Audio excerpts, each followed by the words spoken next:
Hello दोस्तों, कैसे हो आप सब लोग। उम्मीद करती हूँ सब लोग अच्छे होंगे और अपनी तैयारी निरंतर जारी रखे हुए होंगे। तो चलिए फ्रेंड्स, आप लोगों की तैयारी को और ज़्यादा जोर पकड़वाते हैं। आज अपन पढ़ने वाले हैं अपने मनोविज्ञान कक्षा 11 का अधिगम, जो अपना टॉपिक है उसको। फ्रेंड्स, इससे पहले अपन अधिगम के 2 पार्ट्स और पढ़ चुके हैं, जिसमें अपन पढ़ चुके हैं एक तो प्राचीन अनुबंधन के बारे में और एक क्रिया प्रसूत अनुबंधन के बारे में, अधिगम के स्वरूपों के बारे में, अधिगम क्या है उसके पूरे परिचय के बारे में। तो आज अपन इसका 3rd पार्ट पढ़ने वाले हैं, जिसमें अपन आज देखेंगे प्रेक्षणात्मक अधिगम क्या होता है, संज्ञानात्मक अधिगम क्या होता है। तो चलिए शुरू करते हैं। आप लोगों का ज्यादा टाइम वेस्ट नहीं करना है। तो देखिए, पहला है अपने सामने यहाँ पर प्रेक्षणात्मक अधिगम। प्रेक्षणात्मक अधिगम अगर अपन कहें तो इसको अपन ऑब्जर्वेशनल लर्निंग भी कहते हैं। क्या कहते हैं? Observational learning. देखिए, अब ये क्या था, किसने दिया था, इसके बारे में अपन पूरा यहाँ पर देख लेते हैं। तो देखिए, प्रेक्षणात्मक अधिगम दूसरों का प्रेक्षण करने से घटित होता है। मतलब प्रेक्षणात्मक अधिगम जो है वो दूसरों को देखने से, ऑब्जर्व करने से घटित होता है। अधिगम के इस रूप को पहले अनुकरण या इमिटेशन, या कहते हैं ना किसी को देखकर वो व्यवहार करना, मतलब नकल करना उसकी, तो उसको अनुकरण या इमिटेशन कहा जाता था। बांडुरा और उसके सहयोगियों ने कई प्रायोगिक अध्ययनों में प्रेक्षणात्मक अधिगम की विस्तृत खोजबीन की। इस प्रकार के अधिगम में व्यक्ति सामाजिक व्यवहारों को सीखता है। एक दूसरे को देखकर जो व्यवहारपन सीखते हैं उसको अपन क्या कहते हैं? सामाजिक व्यवहार कहते हैं। क्योंकि समाज में ही तो व्यक्ति रहते हैं, उनको देखकर अपन कोई व्यवहार करना सीख जाते हैं, तो उसको सामाजिक व्यवहार कहते हैं। इस प्रकार के अधिगम में व्यक्ति सामाजिक व्यवहारों को सीखता है, इसीलिए इसे कभी कभी सामाजिक अधिगम भी कहा जाता है। समाज में रहकर समाज के लोगों को देखकर जो व्यवहार सीखा जाता है उसको सामाजिक अधिगम भी कहा जाता है। हमारे सामने ऐसी अनेक सामाजिक स्थितियां आती हैं जिनमें यह ज्ञात नहीं रहता कि हमें कैसा व्यवहार करना चाहिए। ऐसी स्थितियों में हम दूसरे व्यक्तियों के व्यवहारों का प्रेक्षण करते हैं और उनकी तरह व्यवहार करने लगते हैं। इस प्रकार के अधिगम को मॉडलिंग कहा जाता है। कई बार अपने सामने ऐसी समस्या आ जाती है जो अपने को नहीं पता कि उसको कैसे सोल्व करना है। जैसे मान लीजिए कि आप लोग किसी शॉप पर गए और आपने बर्गर ऑर्डर किया। बर्गर में अब आप नए नए हैं, आपने कभी बर्गर नहीं खाया है, तो जो सामने वाला है आप उसकी वेट करेंगे कि देखते हैं कि ये कैसे इसको खाता है। क्योंकि वो इतना बड़ा आता है तो वो मुंह में नहीं आए, तो आप सामने वाले को ऑब्जर्व करेंगे कि भाई हाँ, ये जैसे खाएगा अपन भी वैसे ही खा लेंगे। तो आप बैठेंगे, उसकी नकल करने की कोशिश करेंगे, देखेंगे कि वो कैसे खा रहा है, फिर जैसे उसने खाया आप उसी तरीके से आप भी उसको खाएंगे। तो ये आपने क्या किया? किसी की नकल करके, किसी को देख कर, किसी का प्रेक्षण करके आपने उस व्यवहार को सीखा कि बर्गर जो है वो ऐसे खाया जाता है, फिर आप उसको देखकर खाना सीख जाते हैं। तो ऐसे जो उदाहरण है अपने सामान्य जीवन में जो अपन नहीं जानते हैं और लेकिन अपन किसी और की नकल करके या किसी और को देखकर अपन सीख जाते हैं अपने व्यवहार में, तो उसको कहते हैं अपने सामाजिक अधिगम या प्रेक्षणात्मक अधिगम। जिसकी नकल करके अपन वो चीज सीखते हैं तो वो जो सामने वाली चीज है वो अपने लिए मॉडलिंग का काम करती है। ओके, आगे देखिए, हमारे सामाजिक जीवन में प्रेक्षणात्मक अधिगम के अनेक उदाहरण मिलते हैं। हम जानते हैं कि फैशन डिजाइनर विशेषतः लंबी, सुंदर तथा गरिमायुक्त नवयुवतियों को और लंबे तथा आकर्षक कदकाठी वाले नवयुवकों को अपने बनाए परिधानों को लोकप्रिय बनाने के लिए नियुक्त करते हैं। लोग उन्हें टीवी के फैशन शो तथा पत्रिकाओं और समाचार पत्रों के विज्ञापनों में देखते हैं। वे इन आदर्श लोगों का अनुकरण करते हैं। अपने से श्रेष्ठ और पसंदीदा लोगों को देखना और नई सामाजिक परिस्थिति में उनके व्यवहारों का अनुकरण करना एक सामान्य अनुभव है।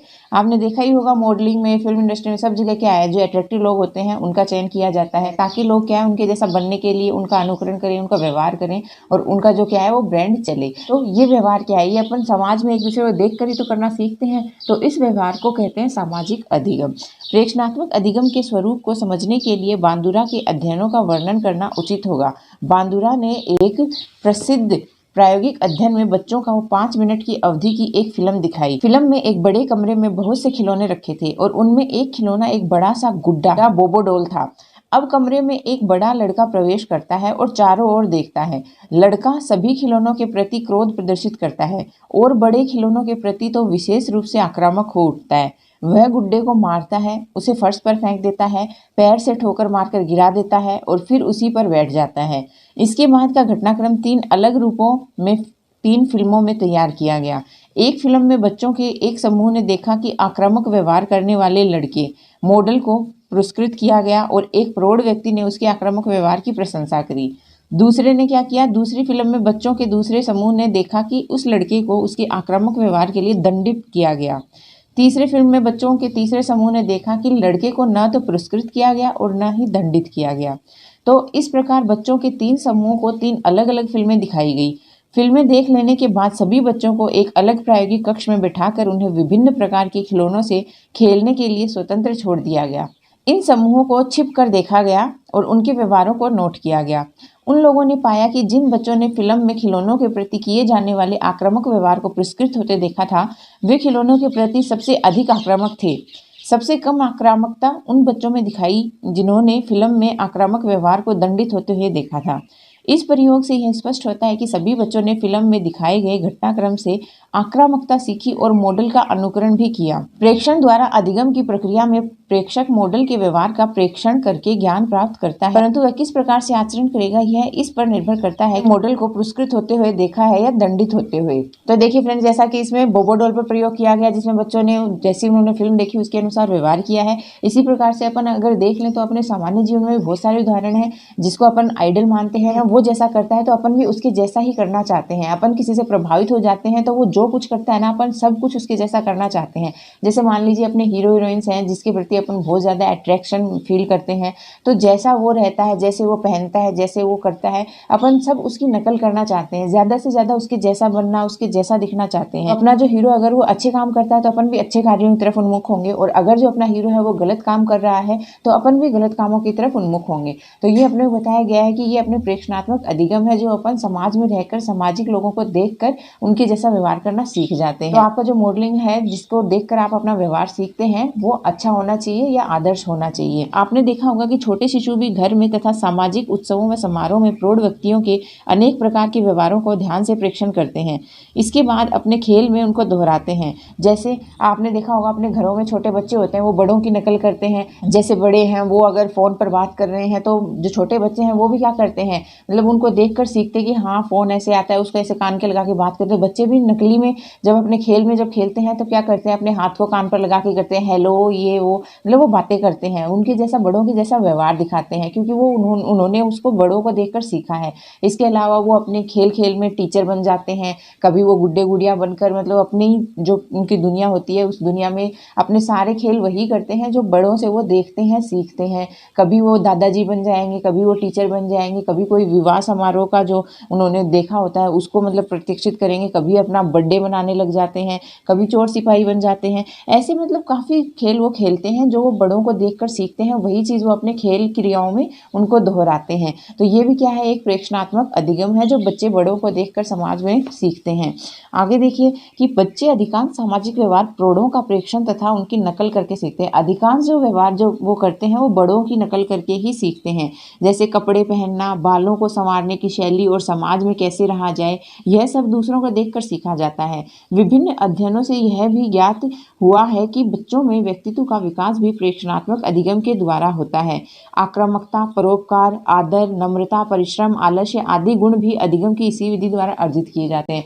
बच्चे के जितने भी गुण होते हैं ना वो अपने प्रौढ़ों से, अपने समाज से ही उनको देखकर सीखते हैं। अब जैसे मान लीजिए देखिए कोई बच्चा है, अब आपके गेट पर रोज कोई ना कोई गाय आ रही है, आपके जो बड़े जो आपके पूर्वज हैं, जो प्रौढ़ हैं, आपके घर के सदस्य हैं, वयस्क सदस्य हैं, अगर वो रोज उस गाय को आते ही रोटी देते हैं, उनको पानी पिलाते हैं, तो वो बच्चा क्या है वो भी वही व्यवहार सीख लेगा कि हाँ गाय आती है, उसको रोटी देना है, उसको पानी पिलाना है, ये अच्छा कार्य है। इसके विपरीत अगर वही वयस्क व्यक्ति आप लोग देखेंगे कि कोई कुत्ता वगैरह आ रहा है, उसको देखते ही क्या करते हैं, डंडी मारते हैं या फिर पत्थर मारते हैं, उसको भगा देते हैं, तो आपका जो बच्चा है वो भी यही सीखेगा कि कुत्ता आएगा तो उसको डंडी मारनी है, उसको पत्थर मारना है, उसको कुछ नहीं खाने को देना है। जैसा आप वयस्क व्यवहार करेंगे वैसा ही आपके बच्चे सीखेंगे। इसीलिए कहा जाता है कि बच्चों को बचपन में ही अच्छे संस्कार देने चाहिए, क्योंकि बचपन में ही आपके जो भावी जीवन है उसकी पूरी नींव पड़ती है। तो जैसा व्यवहार आप दिखाएंगे, दर्शाएंगे, वैसा ही आपके बच्चे सीखेंगे। इसीलिए बच्चों को अच्छे व्यवहार, आदर्श व्यवहार करना सिखाएं। इसीलिए घर का व्यवहार हमेशा आदर्श रहना चाहिए, क्योंकि बच्चे आपके व्यवहार को देखकर बहुत ज़्यादा सीखते हैं।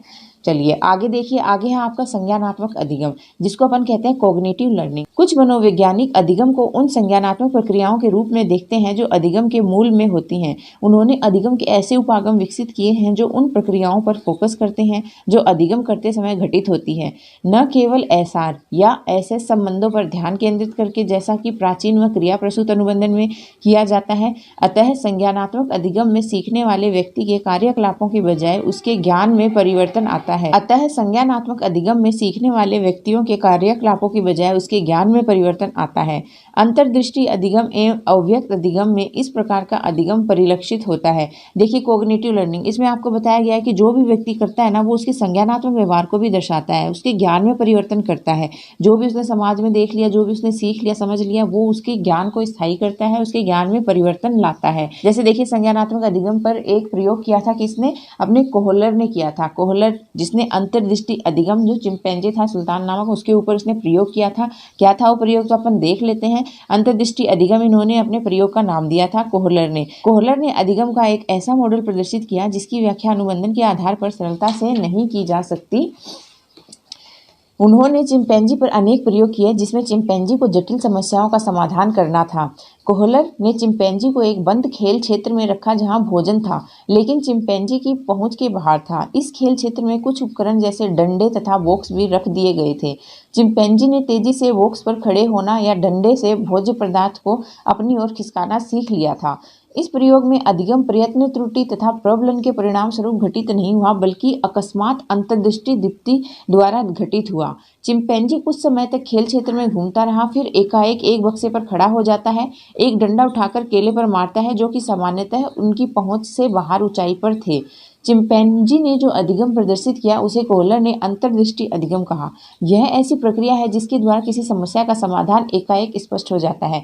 देखिए यहाँ पर जो अपने कोहलर, उन्होंने क्या प्रयोग किया था कि एक चिंपैंजी था, उनको एक मैदान में छोड़ देते हैं और उस मैदान में सिर्फ कुछ बॉक्स होते हैं और एक डंडा होता है और ऊपर कुछ केले लटका दिए जाते हैं। अब उन केलों तक पहुंचने के लिए जो चिंपैंजी है उसको और कोई रास्ता नहीं दिखा, उसको सिर्फ उस ग्राउंड के अंदर वो बॉक्स दिख रहे थे और वो स्टिक दिख रही थी। उसमें एकाएक क्या होता है, सूज का निर्माण होता है, एकाएक उसकी सूज विकसित होती है, जिससे वो क्या करता है, वो बॉक्स को एक जगह इकट्ठा करके और डंडी के प्रयोग से केलों को अपने प्राप्त कर लेता है। तो ये क्या था, ये एक सूज थी। इसी सिद्धांत को जो कोहलर है उन्होंने सूज का सिद्धांत कहा है या अंतर्दृष्टि का सिद्धांत कहा है, क्योंकि ये उसके माइंड में आया कि बॉक्स है यहाँ पर स्टिक है, तो इनका कुछ यूज किया जाए, इनसे अपने उसको प्राप्त किया जाए। तो उसने अपने सूज का विकास किया और उसने क्या किया, उसको प्राप्त कर लिया। अंतर्दृष्टि अधिगम के एक सामान्य प्रयोग में एक समस्या प्रस्तुत की जाती है, उसके पश्चात कुछ समय तक प्रगति का आभास नहीं होता है, फिर अंत में एकाएक समस्या समाधान उत्पन्न होती है। कई देर तक तो आपको ऐसा लगेगा कि कोई भी समाधान ही नहीं है इस समस्या का, लेकिन फिर अचानक ही आपके दिमाग में उसका सोल्यूशन आ जाता है।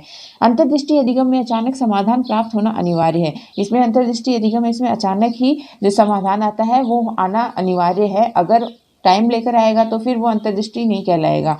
एक बार समाधान मिल जाने पर अगली बार समस्या उपस्थित होने पर उसकी पुनरावृत्ति तत्काल हो जाती है। फिर ऐसी समस्या जो आपके सामने, जब जिसका आपने एक बार सॉल्यूशन कर लिया है, दोबारा ऐसी समस्या आपके सामने आएगी तो आप तत्काल ही उसका सॉल्यूशन खोज लेंगे। अतः ये स्पष्ट है कि जो अधिगत किया गया है वह उद्दीपकों तथा अनुक्रियाओं के बीच अनुबंधित साहचर्यों का विशिष्ट समूह नहीं है, बल्कि साधन तथा साध्य के बीच एक संज्ञानात्मक संबंध है। इसके परिणाम स्वरूप अंतर्दृष्टि अधिगम का सामान्यीकरण अन्य मिलती हुई समस्याओं की परिस्थितियों में भी हो सकता है। देखिए ये आपको पूरा बताया गया है कि ऐसी अगर आपकी अन्य सामान्य परिस्थितियां होंगी जिसपे आपका जो सूझ है वो विकसित हो चुकी है, तो ऐसी कोई अन्य सामान्य उससे मिलती हुई परिस्थिति होगी तो उसमें भी आपकी वो जो समस्या का समाधान है वो काम आएगा। देखिए आगे है आपका अव्यक्त अधिगम। अव्यक्त अधिगम या फिर लेटेंट लर्निंग, ये किसने दी थी? ये टोलमैन ने दी थी। इन्होंने क्या कहा था कि कुछ ऐसे अधिगम होते हैं जो अपन सीख तो जाते हैं लेकिन अपन उनको दिखाते नहीं है, प्रदर्शित नहीं करते हैं, और जब उसका टाइम आता है तब अपन उस चीज को प्रदर्शित भी कर देते हैं। तो देखिए इसमें क्या उन्होंने प्रयोग किया था। देखिए एक अन्य प्रकार के संज्ञानात्मक अधिगम को अव्यक्त अधिगम कहते हैं। अव्यक्त अधिगम में एक नया व्यवहार सीख लिया जाता है किंतु व्यवहार दर्शाया नहीं जाता है जब तक कि उसे दर्शाने के लिए प्रबलन प्रदान नहीं किया जाता। जब तक आपको कोई रीइंफोर्समेंट नहीं करेगा उस व्यवहार को दर्शाने की, तब तक आप उस व्यवहार को नहीं दर्शाते हैं जो आपने सीख भी लिया है। आगे देखिए टोलमैन ने अव्यक्त अधिगम के संप्रत्यय को अपना प्रारंभिक योगदान दिया। जो टोलमैन थे उन्होंने अव्यक्त अधिगम को प्रारंभिक योगदान दिया समझाने के लिए। अव्यक्त अधिगम को समझने के लिए उनके एक प्रयोग का संक्षिप्त वर्णन किया जा रहा है। इन्होंने एक प्रयोग किया था चूहे के ऊपर, तो वो क्या प्रयोग था तो देखिए टोलमैन ने चूहों के दो समूहों को भूल भुलैया में छोड़ा तथा उन्हें अन्वेषण करने का अवसर दिया। दो समूह में चूहे लिए और उनको क्या किया, अपने भूल भुलैया जो अपने जिग जैग जो अपना पाथ होता है उसमें उनको छोड़ दिया, उनको खुद को उनका का जो एंड है, वो रास्ता है, वो खोजने के लिए उनको खुद को उसमें अन्वेषण करने के लिए छोड़ दिया गया। चूहों के एक समूह को भूल भुलैया के अंत में भोजन मिला और उन्होंने भूल भुलैया में प्रारंभ से अंत तक का रास्ता तेजी से ढूंढ लिया। जिन चूहों को इस रास्ते में भोजन मिला, उन्होंने क्या किया, उनको वो प्रबलन मिल गया, भोजन उनके लिए प्रबलन का कार्य हुआ और उन्होंने क्या किया, इसका जो रास्ता है वो आसानी से तेजी से ढूंढ लिया। दूसरी ओर चूहों के दूसरे समूह को कोई पुरस्कार नहीं दिया गया तथा उन्होंने अधिगम के कोई स्पष्ट संकेत भी प्रदर्शित नहीं किए। जिनको भोजन नहीं मिला, कोई भी उनको प्रबलन नहीं मिला, उन्होंने इस चीज को सीखा तो उन्होंने भी अंत तक तो वो भी पहुंचे, लेकिन उन्होंने इसको कोई तेजी नहीं दिखाई, कोई स्पष्टता नहीं दिखाई कि वो भी इस चीज को सीख चुके हैं कि अगर उनको दोबारा उसमें छोड़ा जाए उस भूल भुलैया में तो वो भी अंत तक आ सकते हैं। उन्होंने इस चीज में कोई स्पष्टता नहीं दिखाई जितना कि पहले वाले चूहों ने दिखाई थी जिनको प्रबलन मिला था।